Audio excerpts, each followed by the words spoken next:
I think it's a very human thing to look back at the end of a calendar year.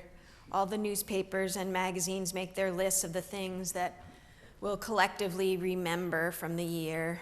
There's lots of photos and stories about celebrities or famous people who've died to remind us all the ways that they've added to the world or to our culture, or maybe in the arts or medicine, or in some cases, just showing the world who they were. Muhammad Ali, Antonin Scalia, David Bowie, Elie Wiesel, Leonard Cohen, Carrie Fisher, John Glenn. There's a big list. Obviously, you've heard some of them. The author, Joseph Campbell, wrote that the privilege of a lifetime is being who you are.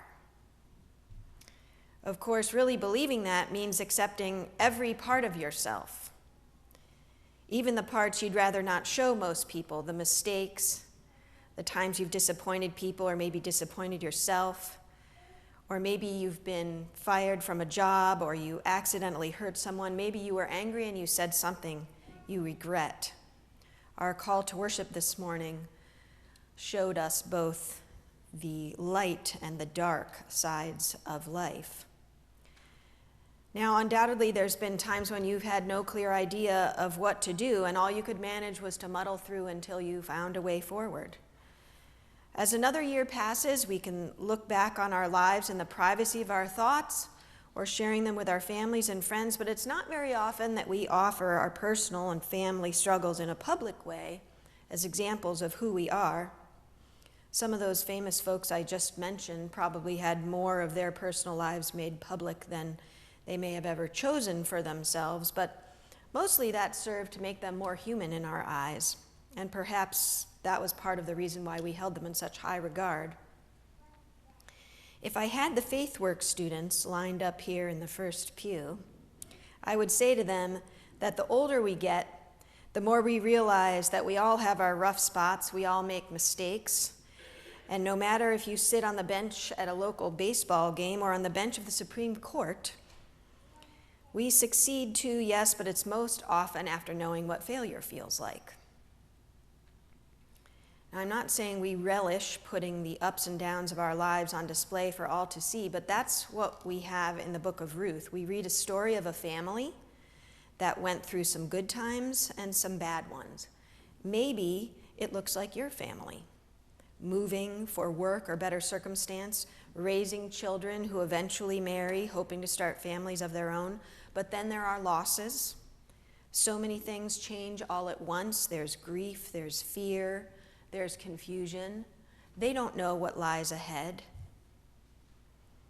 What will it take to get back on your feet again? The story of Naomi and Ruth is about resilience.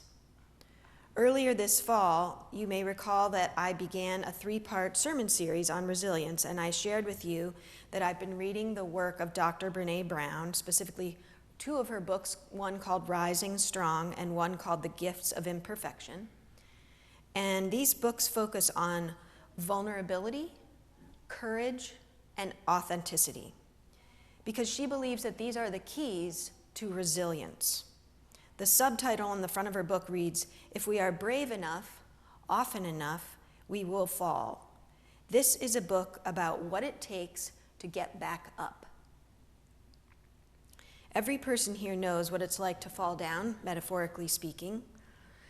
Some of us have struggled through the kinds of losses that Naomi and Ruth faced. Some of us have had a tough time trying to figure out what career path to follow, stumbled through raising our families. Some of us have faced health crises, broken relationships or friendships, struggles with addiction or depression, or worries about how to balance a busy life while meeting not just our own needs, but the needs of all the people that we love, and even the needs of people that we don't know who might need our help too.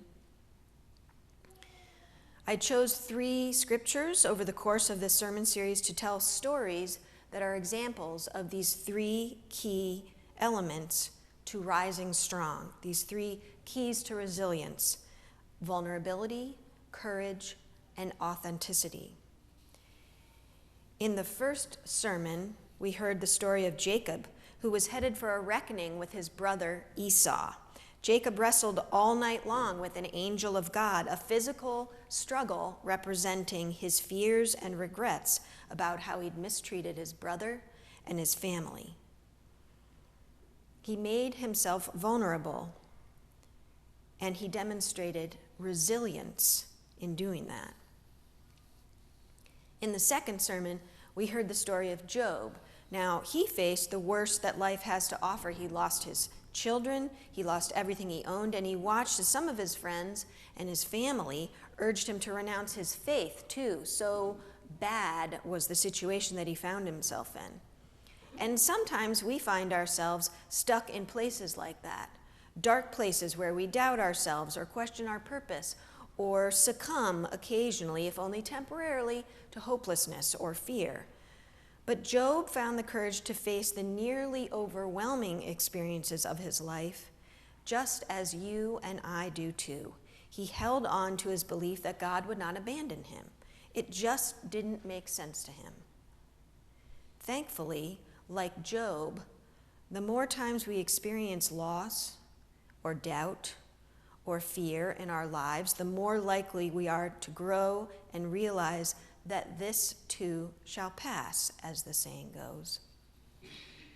Today, the story of two brave women, Naomi, a woman who traveled to a new place in search of food and a better life for her family, and Ruth, a woman from Moab, whose life was simple and good until it wasn't. The decision she made when her father-in-law, brother-in-law, and then her husband all died was surprising. It would have been easier for Ruth to go back and live with her own parents, perhaps even find another person to marry, just as her mother-in-law, Naomi, urged her to do. But Ruth made a different choice, a bold choice, an inspired choice to stick with Naomi. Who knows? Maybe Naomi had shared with Ruth what it had been like for her to leave her home and travel with her husband and her sons to Moab. Maybe Ruth saw courage in her mother-in-law's decision and informed her own choice to follow Naomi back to Bethlehem in Judah. Ruth reflected and then acted based on the love she felt for her husband's mother, Naomi, rather than follow the easier path or the more conventional one. That's authenticity. Ruth made the choice that fit her. That's resilience. An unlikely faithful companion to Naomi, she was a widow, a foreigner, a woman without the protection of a male family member, and a person who probably would have been seen as an enemy by her new neighbors. Ruth was vulnerable, she was courageous, and she was authentic. The story of Ruth is a story about resilience. The title of this third sermon today is Grace and Authenticity. As Christians, we don't believe that we live by chance or by luck or by coincidence. We live by grace. We believe that we are beloved of God, created in God's image. Living by grace means accepting the whole story, the light side and the dark side of ourselves, of each other, and of life. Grace means there's room for our mistakes. The writer Anne Lamott says, "I do not understand the mystery of grace, only that it meets us where we are and does not leave us where it found us." Thank God for that.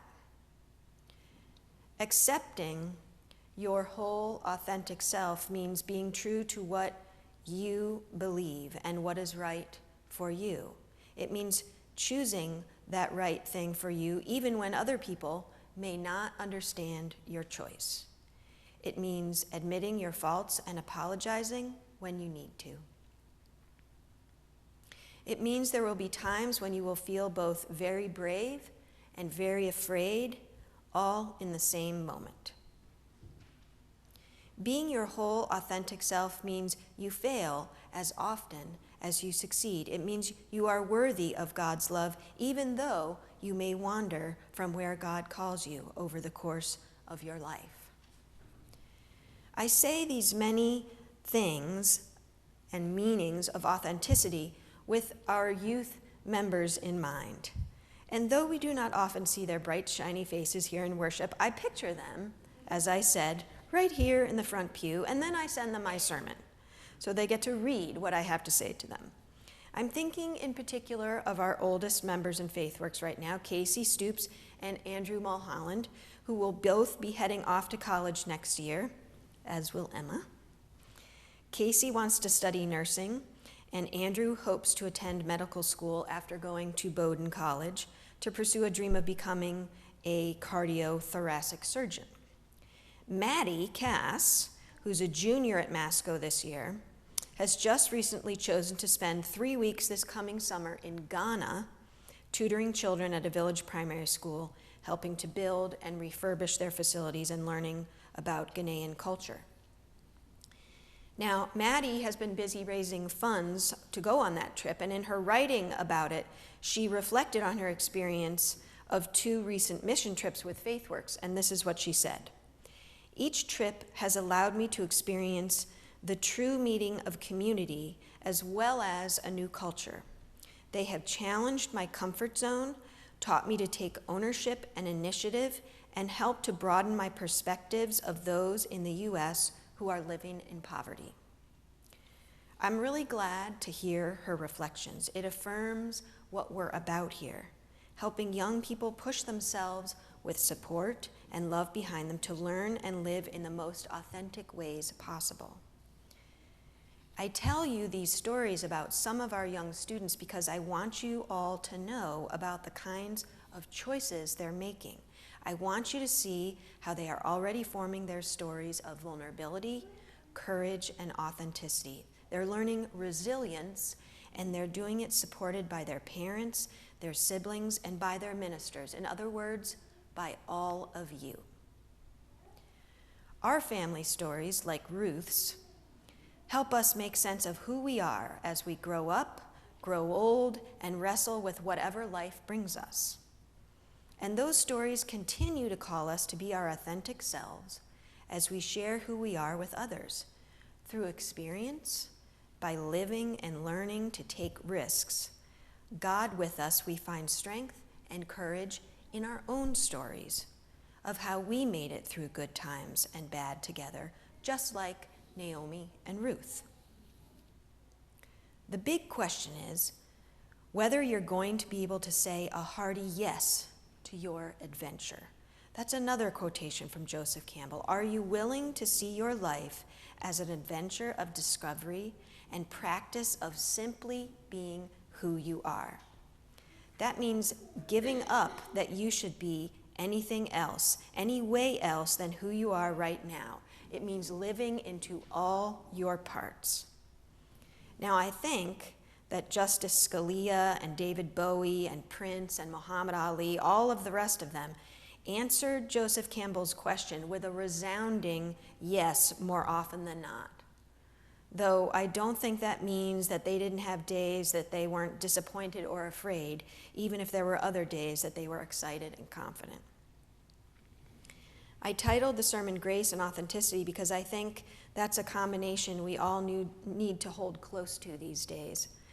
2016 was certainly a tough year for lots of reasons, but I wonder if everyone, from our world leaders to local politicians, kids on the playground at school, or people we work with, even everybody in this Church of Christ, I wonder if we'd all been able to offer one another just a little more grace and authenticity, what would have been different? I have to say, I don't make New Year's resolutions. It feels just kind of arbitrary to me. Because my faith tells me that I don't need the start of a new year to embrace the life I'm already well into living. I learn over and over and over again that grace means I start fresh all the time. And if grace is offered to me, then I know I need to offer it to the next person too. And that, my friends, is a tall order some days, especially given how tempted we are to nurse old grudges and how we so enjoy feeling righteous. offering grace to everyone every day, enjoying the privilege of being our authentic selves. God willing, we'll live into all of those more deeply in 2017. Amen.